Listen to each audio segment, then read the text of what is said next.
Hey everyone, welcome to Daily News Analysis. Let's look at some of the important news of 19th June. Important news coming from Israel. Israel's Benjamin Netanyahu. He will move ahead with judicial reforms. If you remember, some time back in India also, there was this NJAC, National Judicial Appointment Commission, passed by the Parliament, but Supreme Court ultimately annulled that. It was not ultimately put into force because legislature was having some say in appointment of judges, so that was not acceptable. It was said as there is an interference of legislature into judiciary. Similar situation is happening in Israel as well, where the Prime Minister Benjamin Netanyahu, he said that he will take active steps on a contested judicial overhaul this week after what he described as months of wasteful compromise talks with the political opposition. Mr. Netanyahu's televised remark to his cabinet were spare on details. He did not give much details regarding that, and it came after opposition leaders last week suspended negotiations pending the formation of a key panel for selecting judges.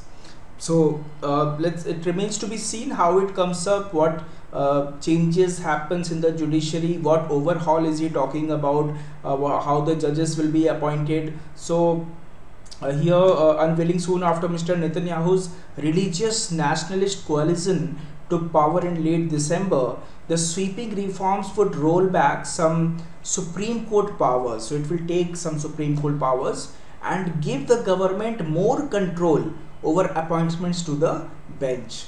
The proposed legislation had set off unprecedented street protest earlier this year. If you remember, there were so many street protests regarding that the government is trying to curb the powers of the Supreme Court, and there is a attack on judiciary. So that is it remains to be seen how it turns up. Manipur Chief Minister N. Biren Singh, he has asked Mizoram Chief Minister to protect Meiteis, MLAs in Delhi, to meet the Prime Minister. So he has asked the Chief Minister Zoramthanga, who is the Chief Minister of Mizoram, Zoramthanga, he has asked him to take measures to ensure the security of the Meitei community in the neighboring state.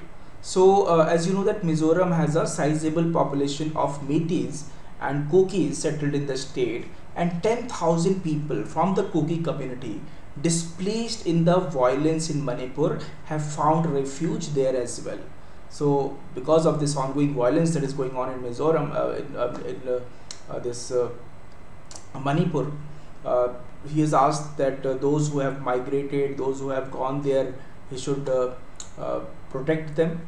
The call to ensure the security of Meiteis in Mizoram came as dozens of BJP legislators from the Meitei community in Manipur arrived in the national capital over the past couple of days to meet Prime Minister Narendra Modi.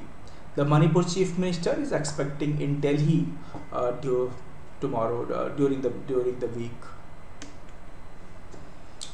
Here, a veteran cinematographer, Navroj's contractor, has passed away at the age of 79. It happened after a bike accident on Sunday.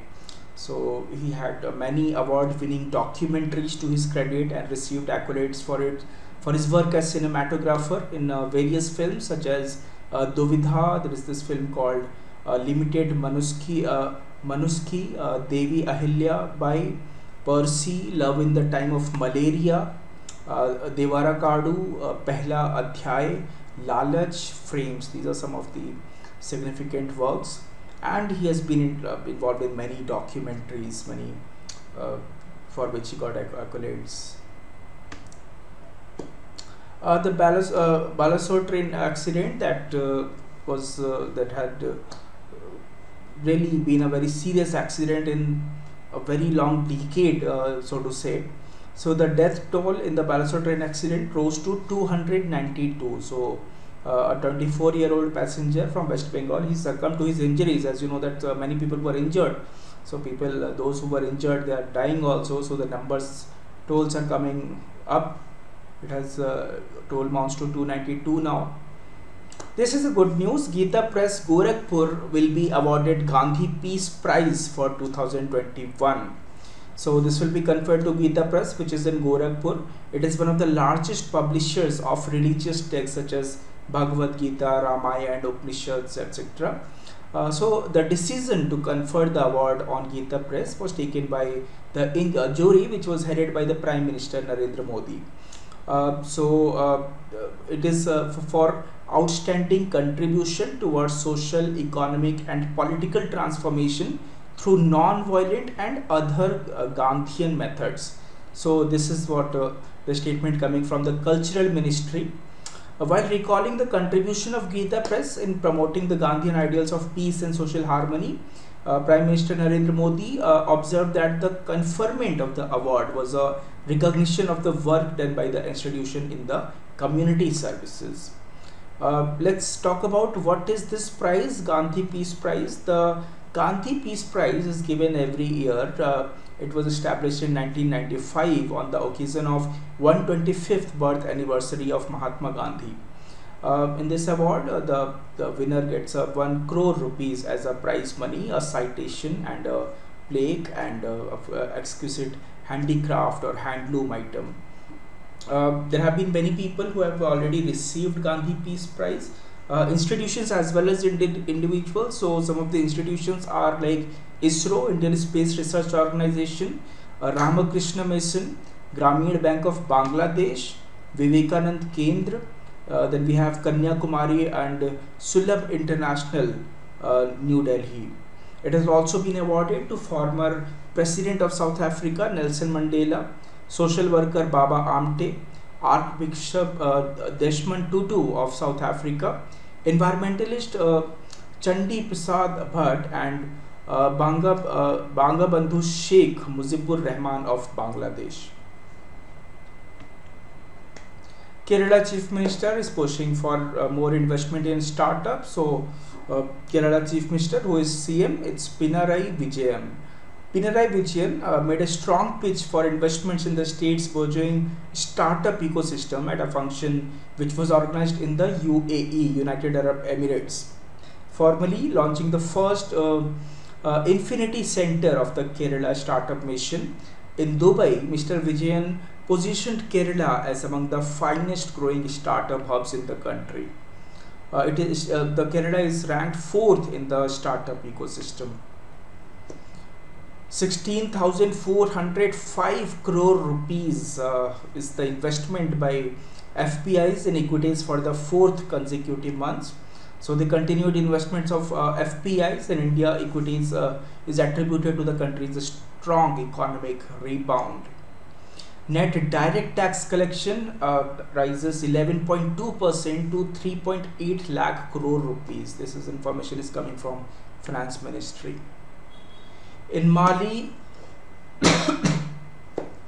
Janta's referendum on draft constitution hints at power change. So the people of Mali, they voted on whether to back a draft constitution which is drawn by the governing Janta, which has fueled speculation that the country's strongman ruler will seek election.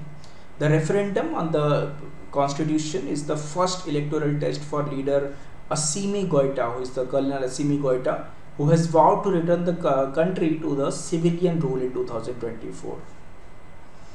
There is this ongoing battle going on in Sudan. So Sudan's warring general agrees to a 72-hour truce so that some things could be brought to the people.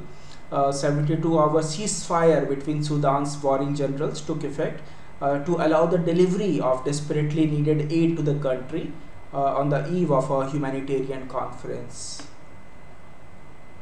Blinken arrived in Beijing as US and China look to mend fractured ties. So as you know that they are not in a very good relationship, China and US, but diplomatically there is this meeting happening. So Antony Blinken, he landed in Beijing in the first visit by a US Secretary of State in 5 years, as the world's two biggest power attempt to manage an increasingly fractious relationship. Mr. Blinken and Chinese Foreign Minister Qin Gang They held talks for several hours before a working dinner. Mr. Blinken said following the talks that both sides discussed how we can responsibly manage the relationship between our two countries through open channels of communication. They emphasized the importance of diplomacy and maintaining open channels of communication across the full range of issues to reduce the risk of misreception and miscalculation. It describes Taiwan as the most pronounced risk in their relationship, and Beijing calls for more exchanges involving mutual visits by students, business persons, etc. So that's a good thing. In sports, we have Abhishek Verma clinching to his World Cup gold. Abhishek Verma clinches the men's individual gold medal in the Archery World Cup Stage 3 in Colombia. And here we have Indian shuttlers Ashwini Ponappa and Tanisha Crasto. They defeated their Chinese counterpart to win the women's double crown in the Nantes International Challenge in France. Update on the Ranji Trophy starting from 5th Jan. It will be played from 5th Jan to 14th March. That's all for right now. Thank you so much. See you in the next session with more set of news. Till then, have a good day. Goodbye.